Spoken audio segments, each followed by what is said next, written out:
I put these in, it's staticky. I can hear people. Yeah, just change it. Okay. All right, so we're live?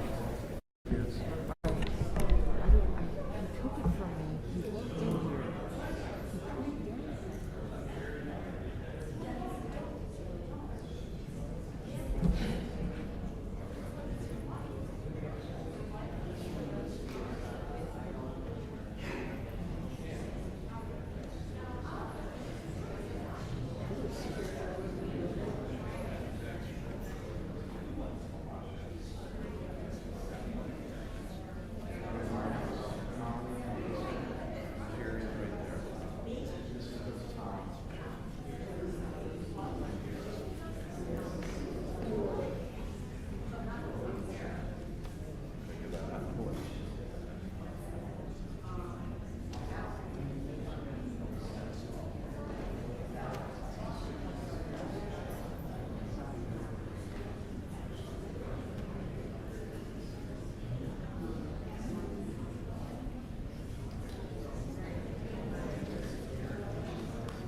death has taken our beloved Gail Goodman. Our friends grieve in their darkened world. In their silence there's lamentation. In their tears there's loneliness. Lost in their sorrow, may they find the presence of loving friends. Heal them, O God. Be with them. For Gail's love that united us in life in which death cannot sever. For her companionship that we share along life's path, which continues through the tenderness of memory.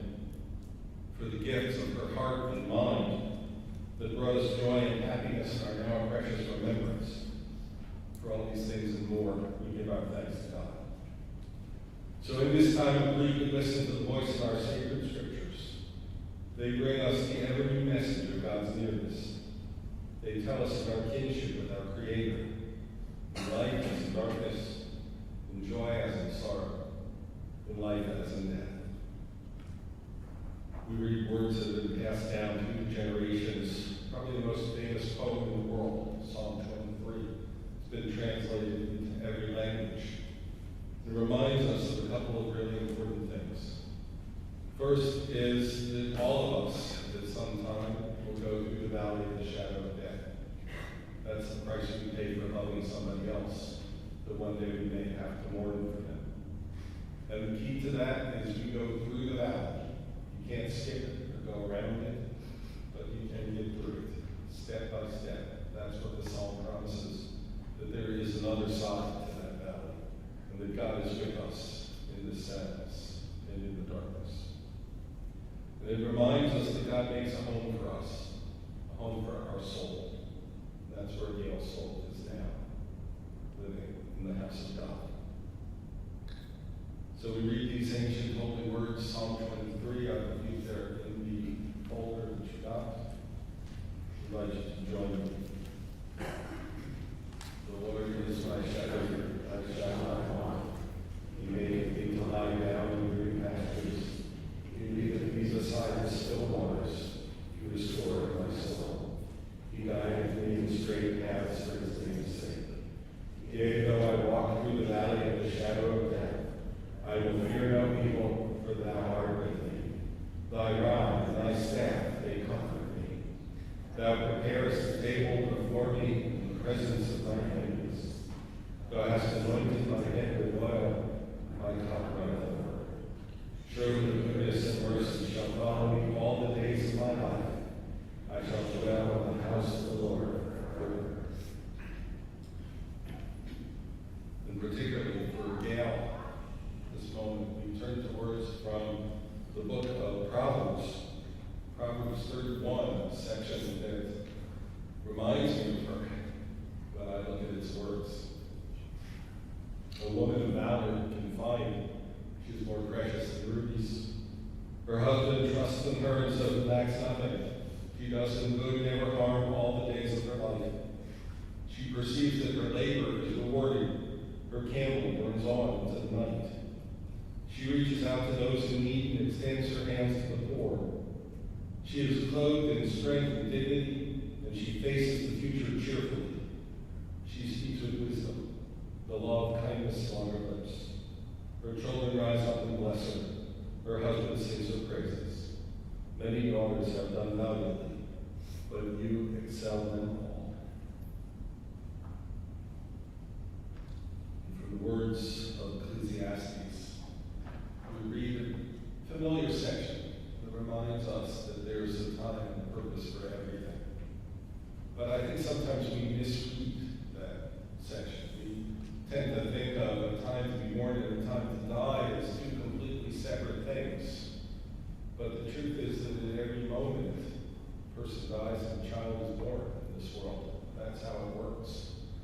Perhaps some of you who were coming into the synagogue today saw the children play playground. It's a time for mourning, and it's a time for joy every moment, all the time. So the same today as we remember Gail, it's a time for both tears and laughter. There's nothing more appropriate for her than a laugh. But then that laughter can turn to a tear because we realize she's gone. So in every moment, we are both mourning and celebrating. Celebrating her life, mourning her passing. For everything there's a season, time for every purpose under heaven. Time to be born and the time to die. The time to plant and the time to uproot what's planted. The time to tear down and the time to build up. The time to weep and the time to laugh. The time to grieve and the time to dance. The time to throw stones and the time to gather them. The time to embrace and the time to refrain from embracing. The time to seek and the time to lose. The time to keep and the time to discard. The time to tear and the time to sow. The time to keep silence and the time to speak. In the Bible, in the book of Job, Job defines the time to speak in his sadness. He says, Adonai natan Adonai kachi, Hashem Adonai barach. God is given, God is taken away. Blessed be the name of God. The ancient people were well acquainted with grief and with the valley of shadows. Death and sorrow are not strangers to us. Yet the centuries have taught us that the good name endures beyond the grave, that there is strength in faith. So with Job we say, Adonai natan, God you have given. You gave us Gail, a loved one who will not be forgotten. For all that was good and enduring in her life, we give this thanks in our hearts. With Job we say, Adonai lakach, God you have taken away. We pray for the strength to turn our broken hearts into an altar of trust, before which we acknowledge your sovereignty and love, as we say, Hashem Adonai barach. Blessed be the name of God, now and forever. We'll pause for a moment for private prayer and meditation, perhaps a moment of memory, to remember Gail, something, some story, some moment in your life, perhaps something you can share with her grieving family, perhaps just a moment to pray for their strength and their healing in this time. We pause for a moment.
Our mouths, the meditations of our hearts be acceptable in your sight, God, our rock and our Redeemer.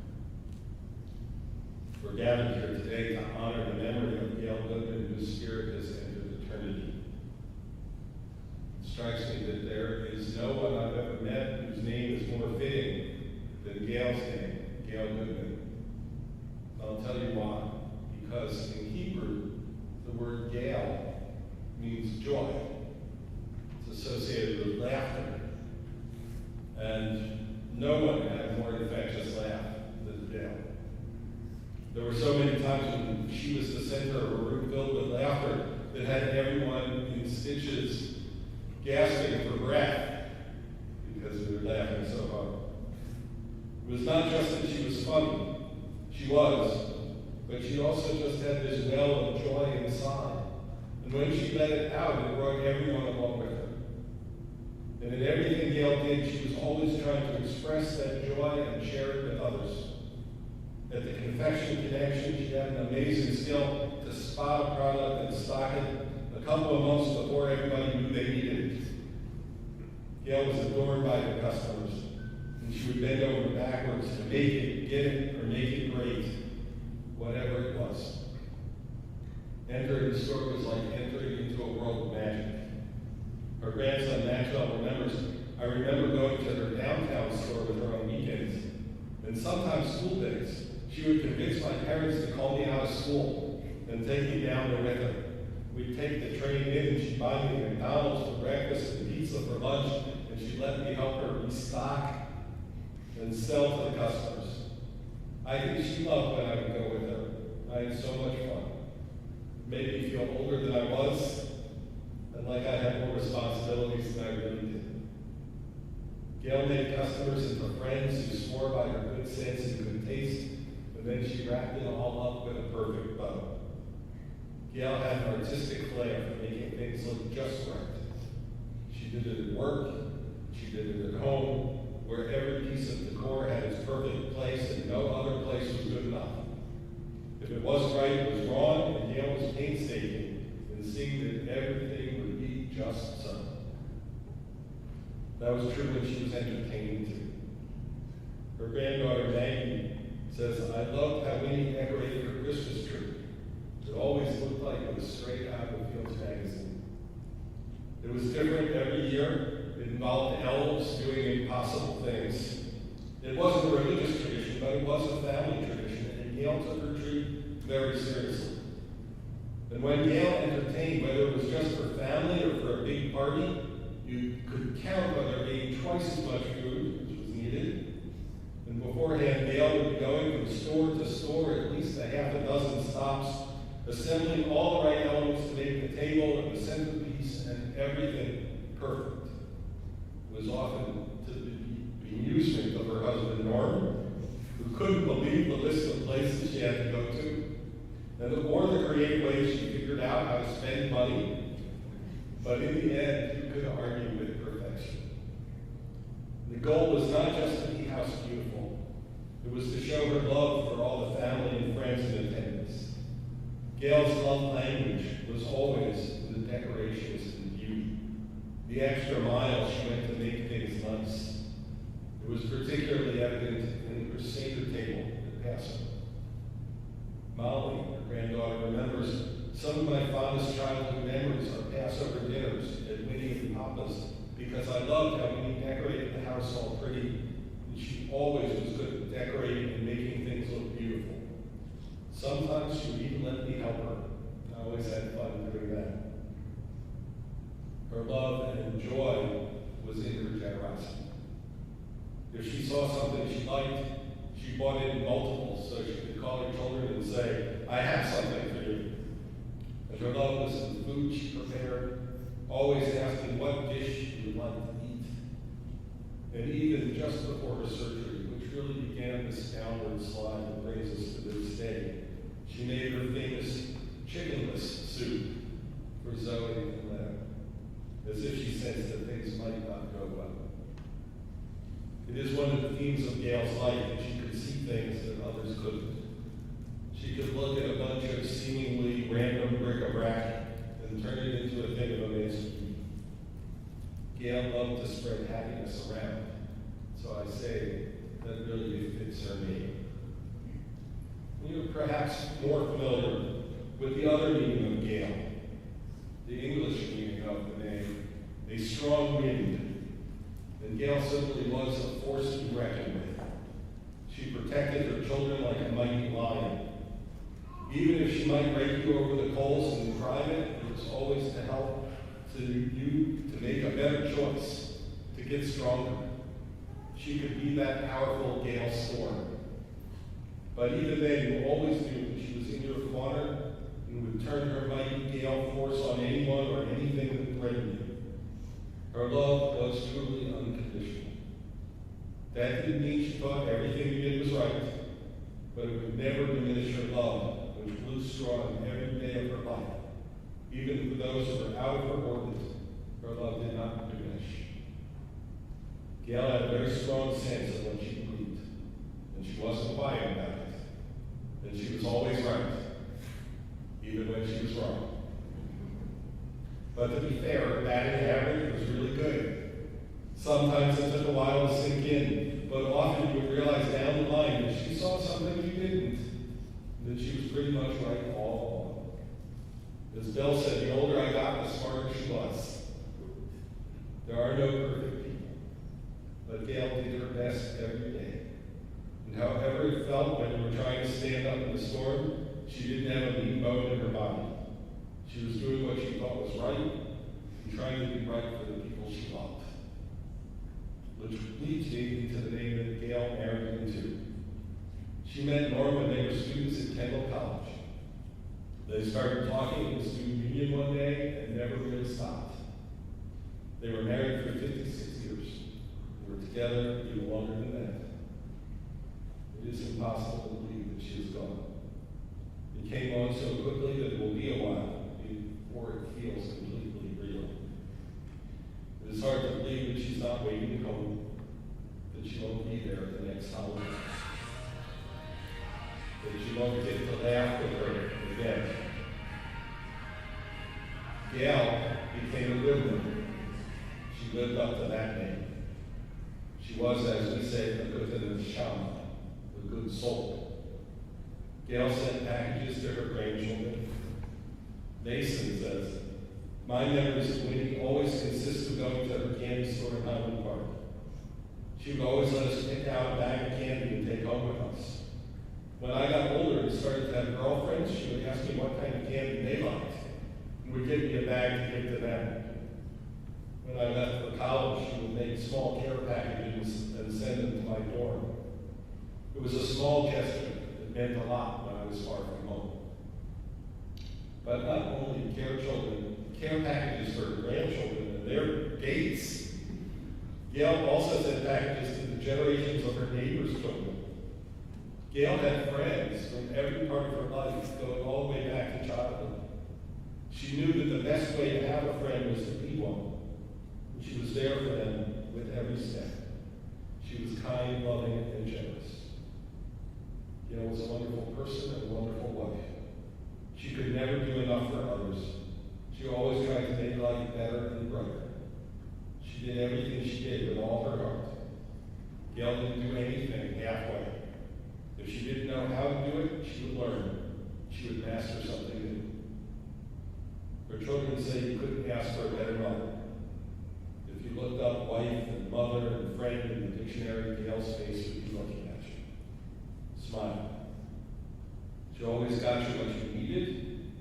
She always tried to give you what you wanted, too. She would go through walls and make others happy. She loved her sister-in-law Susan like another daughter, taking her to plays and movies, and just digging in and loving her no matter what. In-laws, Leah, Carrie Ann, their families were Gail's family too. Gail loved family above all. And though there might be difficulties, there could be heartbreak. She was always loyal and always hoping for better days and reconciliations. Gail was a loving daughter who did everything she could for her own mother as she grew older. She set that example for her own daughter, for generations to come, of what it means to care for those who gave you life. Gail was a loyal sister, sister-in-law, and a joyful companion to her husband, a loving mother to her children every day. She loved her grandchildren and loved to see them grow up. Each, as you heard, has a special memory of her. She loved to show up with loud, vibrant, entertaining toys. The sounds may have driven Bill and Carrie Ann a little crazy, but they were surely manifestations of Gail's joy and her belief that joyful noise was a good thing. Gail was as loving with everybody as the faithful pups that she loved her so much. Now, Gail is gone. Whenever death happens, it comes too soon. And there is a Gail-shaped hole in our world. Even now, we wonder if she saw something coming that the rest of her family could not see. She saw the pain and suffering that comes with cancer. But Gail was not thinking of her own troubles. No one wants to suffer. But Gail was really thinking of all of you. Some of the greatest pain comes from watching helplessly while someone else suffers. Gail didn't want to put you all through that. Though it's hard to have such a quick goodbye, and the gravity of losing her will be felt forever, still Gail's last act was still made with love. We all wish we had more time But we take some comfort knowing that Gail is not suffering. There is no more pain or frustration, no worries about what lays ahead. And if Gail saw something that we can't, perhaps it is in another dimension. Her spirit remains in our hearts, the spirit of joy, the spirit to speak up and make our voice heard, to be a Gail force when the situation calls for it, and above all, to be as good as we can, a good example, and a good person. Gail told her daughter Zoe that this is the way it was always supposed to be. And so it is. We get older, we see the generation that comes before us go ahead into uncharted realms. We are left with memory and legacy. We are left grateful for the memory of all the grace and goodness and energy and beauty and strength that Gail Goodman brought into the world. And grateful for the legacy, for all the guidance, goodness, and love she put into the hearts of family, friends, and all who knew her. Just as Gail Goodman brought beauty into this world, we trust that in a place we cannot see, Gail is no doubt making that dimension even more beautiful. Can you do that song? Let's do that song. In the rising of the sun and it's going down, we remember her. In the blowing of the wind and in the chill winter, we remember her. In the opening of buds and in the birth of spring, we remember her.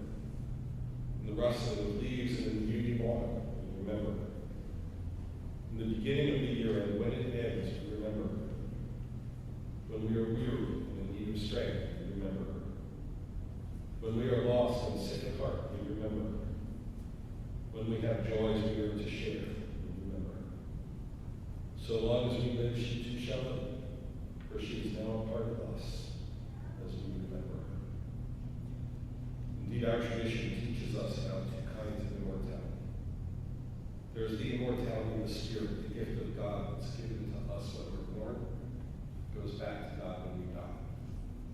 And then there's the second kind of immortality, and that's the immortality that we bestow on the people we love, by remembering them, by telling their stories, by passing them on from generation to generation. So long as you remember Gail and tell a story now and then, she has eternal life.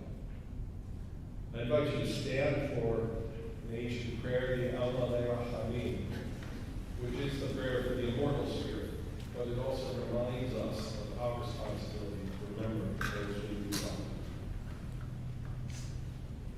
Alma Leah Hamim Shotem Ba'Ramim, and say we will find if I'm not Tachat Kadashina, in Kiroshim Taharim, Kazohar Hakim Hasimin, Ishmatash, Alchal, Olam, Ba'al Harachamim, Aspireh, Beseter, Kampal, Olam. By his word, Hachalimet Nishmata. Adonai Inachalata, the Tanuach B'Shalom Al Nishkava V'Nomar. Amen. Compassionate God, the eternal Spirit of the universe, grant perfect rest in your sheltered presence to Gail Goodman, who is entered eternity. O God, mercy, let her find refuge in the shadow of your wings. Let her soul be bound up in the bond of everlasting life. God is her inheritance. May she rest in peace. Let us say. Amen. Our sanctuary will conclude with a prayer that we'll say again out of the cemetery, the Kaddish Yatom, the mourner's cottage. It's called the mourner's cottage, even though it doesn't mention death or mourning. Rather, it's filled with words of blessing. So even in times of sadness, we bless God. We bless God for Gail's life, for the life she led, bringing others into the world, bringing goodness and joy and beauty wherever she went. For these gifts and more, we give our thanks to God. With these ancient holy words, they are on the flyer God has given. Yiftadal, Yiftadash, Shalei Rabba, the Alma, the Ra, Yurtzei, the Abulik Malchutei, the Chaye Chon, Yom Echon, Uchaye, the whole Beit Israel. Ba'alaw Yizman Karim Yibru Amen. Yehei Shnei Rabban Bevarach Le'olam Wa'olam Ha'olam. Yitvarach V'yishtabach V'yitzahar V'yitvaram V'yitzaseh V'yitadar V'yitzaleh V'yitzalal Shnei V'yishah V'yim Ve'elom Yimkol Birchata V'shirata Shushahata Mehamata, Damira Yoma Libru, Amen. Yehi Shlomo Rama Lishmai, Yahayim Aleinu Yalko Israel Libru, Amen. Osei Shalom Yirmal, Hu Yasei Shalom, Aleinu Yalko Israel Libru, Amen. Please be seated for our prayer.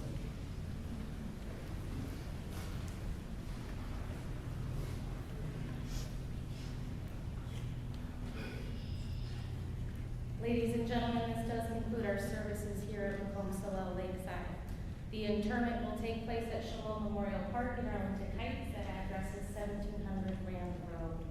The easiest way to get there is to come in off the Wilkie entrance and follow the signs to the Goodman graveside service. We will not be traveling in procession for everyone's safety, so we'll ask if anyone is there. We should begin approximately 12:30 at the gravesite.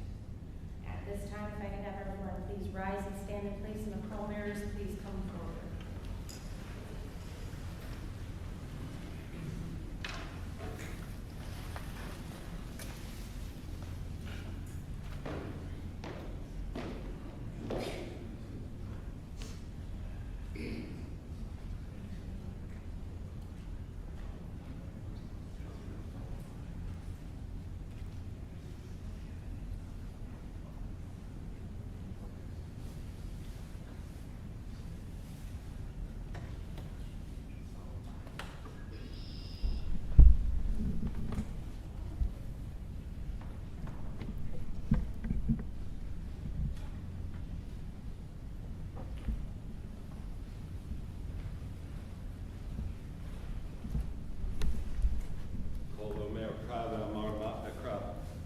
Kol habasar chatzir v'kol hasdot katzitz hasadeh. Yavesh chatzir tzitz. Yiruach Adonai achmato. Aten chatzir ha'am. Yavesh chatzir nava tzitz. V'dvar